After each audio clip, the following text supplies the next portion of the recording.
Hey everyone! In this video I'm going to be talking about some curriculum and some resources that actually we stopped using. We've been doing school for about a month and a half, and so with several weeks that have gone by, there are just some things that didn't really work out for us, and some of them I am actually so shocked. And so go ahead and grab yourself a cup of coffee and we'll get into it. Okay, so the first one I'm going to start with is art.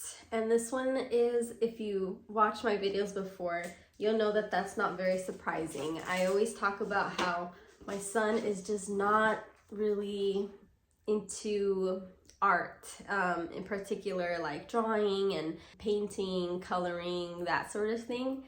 He loves music and he is just a very active person. He is very creative in other ways, in the way he plays, but it's more like active. Like if there was like a opportunity for him to act in a play or something, I think that's something he would enjoy. But to just slow down and draw, and I think he gets impatient. I don't know what it is, but he just doesn't enjoy it. So I wanted to get this art curriculum, Art for Children, from Artistic Pursuits. And this is volume 1. I really liked this, the idea of this, because it goes into the history of art. There are videos that you can just play so that they can just visually see someone teaching them how to use the paintbrush, how to use the watercolors. There's old paintings, historic paintings. There's even vocabulary that he can learn. I really like this, and I think that if your child likes art, they will really love this. So it's not that there was a problem with this. Okay, my video got interrupted, so I don't know where I left off. But yeah, good curriculum. I think I would have definitely enjoyed this if I was a kid and I can learn art. But yeah, let's get into the next one. So the next one that I was actually really shocked that didn't work out for us was my first language lessons. So this is for grammar, and I was using this more as a supplement because he was already using Growing with Grammar.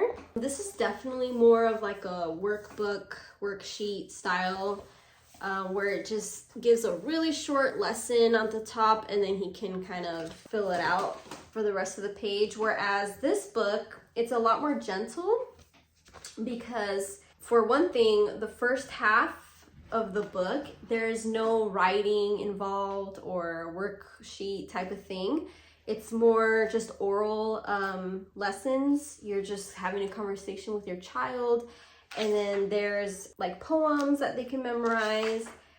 So there's that memory work. And then there's a lot of repetition. So I think that's what he didn't like most about it, is the repetition, and he kind of just felt like it was a waste of time. There's also like little stories that you could read to them and then help them with their narration. So this, goes into narration and helping them to get like the main ideas of the stories. I'm trying to see what else. This one we went in pretty far. Well, we went up to lesson 8, so about like 2 weeks we use this. But yeah, like I said, I could just tell that he wasn't enjoying it. When I would pull it out, like, okay, we're gonna do this, he was just kind of like, oh, great.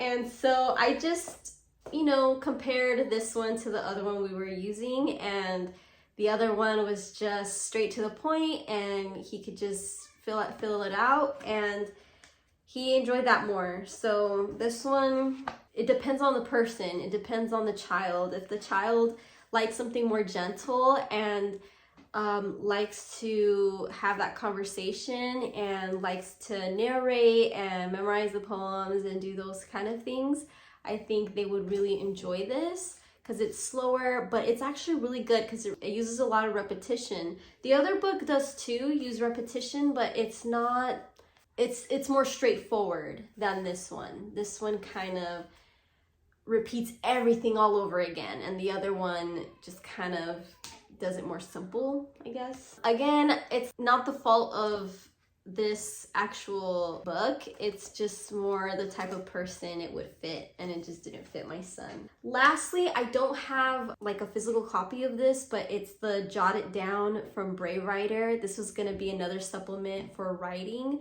So I don't have something to show unless I like turn my tablet on and show you the screen, but I'll just show like a little picture here of what that looks like. But Jot It Down is from Julie Bogart, and she has a really good program for writing. So this, it's not like we're gonna stop using it. It's more like it's just slowed down. There's different writing projects throughout the book, and the first writing project, it's pretty much like a drawing narration they can do, and then the writing narration. And he was doing that for a few of the stories, because I think there's like 10 and you can choose as many as you want. He did about like 4 stories, and it was looking pretty good. Of course, it wasn't as creative as I would have expected it to be, but it was pretty good. I was happy with it. Trying to look for the book so I can show it. So I'll just give an example real quick. This one was for Rapunzel. So he drew this, colored it in, and this was his narration. So he would just tell me what he wanted to sum up from the story, and then I would write it down on my app, my notes app from my phone, and then from there he would copy it. So it was kind of like copy work a little bit, but it was from his own words. So he would copy that down.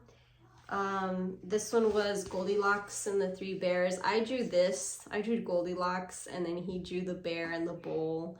And again, this was his narration.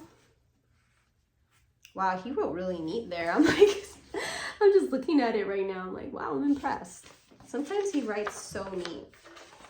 And then there was the Frog Prince. He didn't color that in, but that was the other one. So it was going pretty well. The other projects are really very much more creative, so I'm kind of excited to use those, but we kind of did put this at a halt for now because it was just getting a little repetitious as well. And I think sometimes there's like not enough, when it comes to like the time we spend with school, I just know how much he can take, so I don't want to push him to like spend so much time with writing. So I don't know if maybe I just need to do a little bit of a schedule change. But like I said, the other ones, like the next project is going to an art museum and then writing down some, like there's like questions and there's games that we can go throughout the museum with. And so that one would be interesting. So I don't know, I'm just gonna see if we can kind of like bring that in once in a while, those projects throughout the year. But yes, for now, those narration ones, there's some more that we can do, but we have stopped for the past few weeks. So that's kind of where we're at right now. I am happy with like everything that we got. It's just a bit of adjusting to where my son thrives and where his interest lies. So everything else is going really well. All the other curriculum that we have. For now, I hope that was helpful and just kind of giving an update on just how sometimes things don't really work out the way you might imagine. But that's okay, and we're adjusting, and overall everything's going really good. So I hope that everything's going well for you and your family, and I hope that that was helpful. So thank you for watching, and I'll see you in my next video.